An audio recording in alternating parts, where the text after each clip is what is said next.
जब दो देश आपस में भिड़ते मीन लड़ाई करते हैं तो उसे बैटल कहते हैं, लेकिन जब बहुत सारे राष्ट्र मिलकर दो गुट में लड़ाई करते हैं तो उसे हम वार कहते हैं। अब आप सोच रहे होंगे कि हम इनकी बात क्यों कर रहे हैं इस समय, क्योंकि इस समय स्थिति यूक्रेन और रसिया के बीच बहुत ही संवेदनशील हो चुकी है। रसिया के राष्ट्रपति व्लादिमीर पुतिन ने युद्ध के लिए फैसला कर लिया है। लड़ाई का सबसे बड़ा कारण यूक्रेन नाटो में नॉर्थ अटलांटिक ट्रीटी ऑर्गेनाइजेशन का पार्ट बनना चाहता है, क्योंकि जो इसका मेंबर होता है उस पर अगर कोई अटैक होता है तो यूएसए उसकी हेल्प करता है, क्योंकि अमेरिका चाहता है या अमेरिका का मानना है कि उस पर हमला हुआ है। जो आप डार्क ऑरेंज और ब्राउन कलर देख रहे हैं मैप में, लुनाक एंड डोनेट्स्क, रसिया ने इस पर अपना अटैक कर दिया है। और जो लास्ट नीचे आप जो लटका हुआ देख रहे हैं क्रीमिया, इसमें 2014 में रसिया ने ऑलरेडी कब्जा कर चुका है।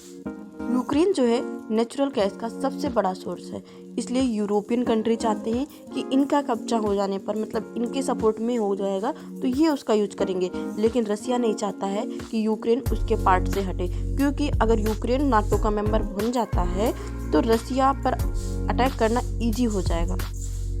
अब आप जो इस मैप में नीचे देख रहे हैं जहाँ पे क्रीमिया लिखा हुआ है, ये ब्लैक सी के पास आता है। ये पार्ट तो यूक्रेन का है, लेकिन 2014 में रसिया ने इसे अपने कब्जे में कर लिया। इसी तरीके से डोनेट्स्क और लुहांस्क को भी रसिया अपने कब्जे में करना चाहता है।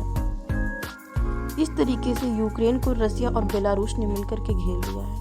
यह बहुत ही खराब सिचुएशन है यूक्रेन के लिए। और हम इसकी बात क्यों कर रहे हैं, क्योंकि हमारे देश के 20,000 मेडिकल छात्र यूक्रेन में पढ़ाई कर रहे हैं। जैसे कि यहाँ पर Estonia, Latvia, Lithuania, Belarus, Ukraine, Moldova, Georgia, Armenia, Azerbaijan, Kazakhstan, Uzbekistan, ये जितने भी पार्ट हैं ये सभी रसिया के ही पार्ट थे, जिन्हें हम सोवियत यूनियन के नाम से जानते थे।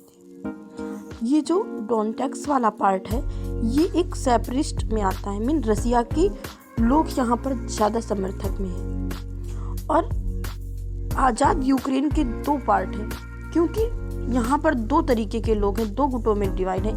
जो एक लोग हैं जो यूरोपियन मतलब नाटो के समर्थन में, और दूसरे लोग जो रूस के समर्थन में रहते हैं। और इसी वजह से हमेशा यहाँ पर खतरा बना रहता है।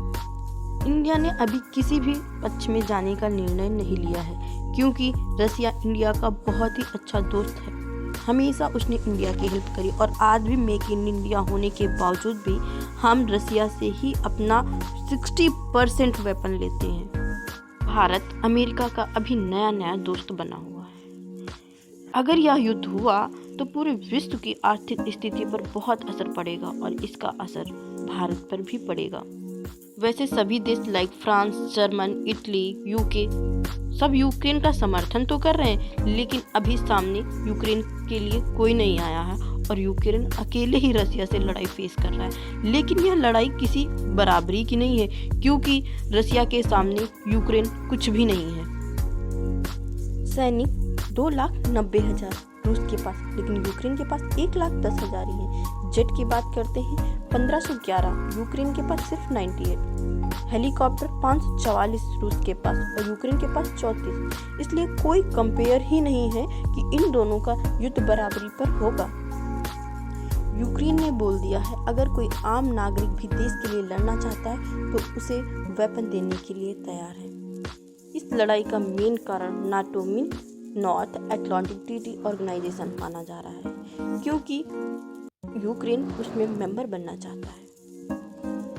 Thank you for watching. Like, subscribe and share.